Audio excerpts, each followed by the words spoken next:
So if I had no idea what a strength-based approach was, how would you explain that to me?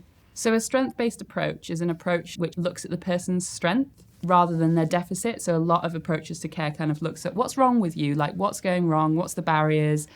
And that can feel, as a person who's receiving that care, like, oh, everything that I do is wrong. You know, I'm broken, this is wrong. Whereas if you take a strength-based approach, you go, actually, let's come in and let's look at what's good. Like, what are you doing that is strong? What are you doing that's good? What are you doing well? What do you love to do? And then you look at, well, what's stopping that from happening? And so that approach kind of switches it. It goes, well, actually, you don't do the supporting strategies to stop someone being terrible. The supporting strategies are there to make the person like live their best life almost, to not sound too cheesy, but to, you know, engage in the things they want to engage in the best way they can. Everyone's got strengths.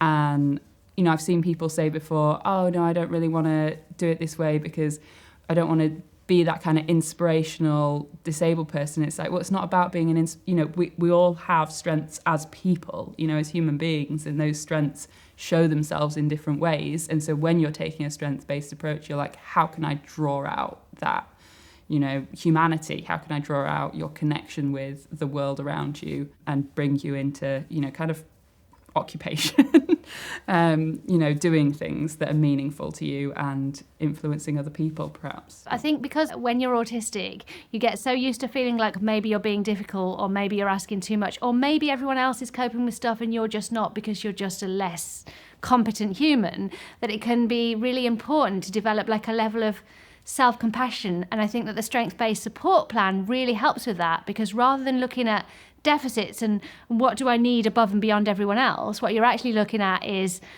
how am I brilliant and what do I need in order to make that brilliance available to you as an employer? And I know that you've developed that yourself as a kind of structure, but I think it would be really useful if you don't mind sharing a sort of very basic how to start to develop that kind of plan for yourself. So I sat down with my personal tutor when I was at university, and I went through and I talked about the things that I felt were like skills or qualities that I had. And then I thought about how they were strengths and also how they limited me in some situations, how they could become barriers, because I process a lot of information, but that can mean I sit there and I take longer to process things than other people because I'm going in deeper. And it can mean that I can get really hyper-focused on the detail rather than seeing the bigger picture, and it can waste time if I've got like a particular project that I have to do. So having someone there to support me, so something like that. But yeah, talking it through was really useful. It started very informal, like with just me writing things down, and then I slowly built up the structure that I have now. That's like, it starts with the skill or quality, it then goes through the strengths and limitations, and it then goes through the like supporting strategies.